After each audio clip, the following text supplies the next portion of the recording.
परीक्षित ने पुनः पूछा कि नरकों में ना जाना पड़े, इसका कोई प्रबंध है क्या? सुखदेव जी ने कहा, राजन, इस विषय में एक आपको इतिहास सुनाते हैं। कानकुब्ज देश में एक अजामिल नाम का ब्राह्मण था। बड़ा ही जितेंद्रिय, ज्ञानवान था, पर कुसंग में पड़ने के बाद वह मदिरा पीने लगा, मांस आदि का भक्षण करने लगा और वह नास्तिक हो गया। उसका एक छोटा पुत्र था जिसका नाम नारायण था।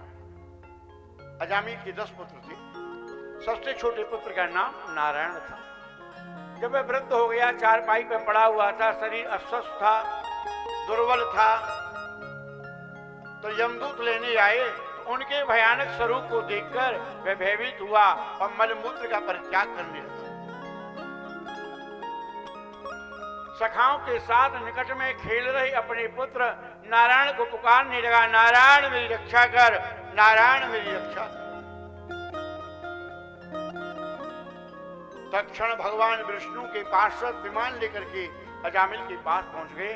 ये देखकर यमदूतों ने कहा, हे विष्णु पार्षदों, ये तो पापी है, दुराचारी है, दुष्ट है, इसे तो हम मुगदरों से मारते हुए, बैतरणी में दंड देते हुए नरक ले जाएंगे। ऐसा यमराज का आदेश है। विष्णु पार्षदों ने कहा कि हे तुम भूल गए हो यमदूतों, हमारे प्रभु की स्पष्ट घोषणा है, हंसी में, मजाक में, राग से, द्वेष से, गिरने के समय, जलने के समय, किसी भी अवस्था में कोई प्राणी एक बार भी भगवान का नाम लेता है तो तत्क्षण भगवान उसकी जन्म जन्मांतर की पापों का नाश कर देते हैं। अरे अजामिल ने तो अभी अभी नारायण नारायण नारायण पुकारा है। एक नारायण कहने से वह पाप मुक्त हो गया। अन्य नारायण नारायण का पुण्य इतना है कि वह वैकुंठ जाएगा। वैकुंठ ले गए। पार्षद यम के दूत यमराज के पास गए और कहने लगे, महाराज आप निश्चित कर दो हम किन पुरुषों को आपके पास लाएं।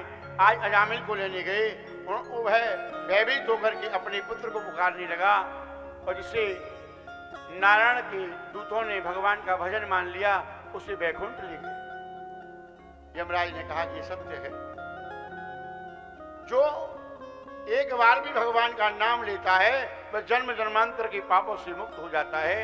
हमारे जीवन में नित्य प्रति जाने अनजाने में बहुत से पाप होते हैं। हम सांस लेते हैं, बहुत से जीवाणु हमारी नासिका के द्वारा नष्ट हो जाते हैं। हम दही खाते हैं, उसमें भी बहुत नष्ट होते हैं। हम दूध पीते हैं, उसमें भी होते हैं। हम चलते हैं तो बहुत जीव जंतु पैरों के नीचे आ जाते हैं। हम जल पात्र भरते हैं, जल गिराते हैं, चींटी आदि मृत्यु को प्राप्त हो जाती है। जो अज्ञानता के कारण पाप हो जाता है उसमें भी नरक जाना पड़ता है। जानकर किए हुए पाप में तो नरक की यात्राएं अवश्य प्राप्त होती हैं। पर जो जाने अनजाने में एक बार भी भगवान का नाम ले ले वह पाप मुक्त हो जाता है। जैसे अग्नि की छोटी सी चिंगारी छिटक कर कपास के ढेर पर गिर जाए, भूसे के ढेर पर गिर जाए तो वह अपने तेज से, अपने प्रभाव से उस कपास और भूसे को जलाकर नष्ट कर देती है। उसी प्रकार जाने अनजाने में भी लिया हुआ प्रभु का नाम जन्म जन्मांतर के पापों को नष्ट कर देता है। इसलिए प्राणियों को चाहिए अपनी संतानों का नाम भगवान के नाम पर रखें। पहले समय में माता पिता, बड़ा परिवार था, सामूहिक परिवार होते थे, बहुत काम होता था, सामूहिक व्यापार होते थे। भजन हो या ना हो, समय मिले ना मिले, तो संतान का नाम भगवान के नाम पर रखते।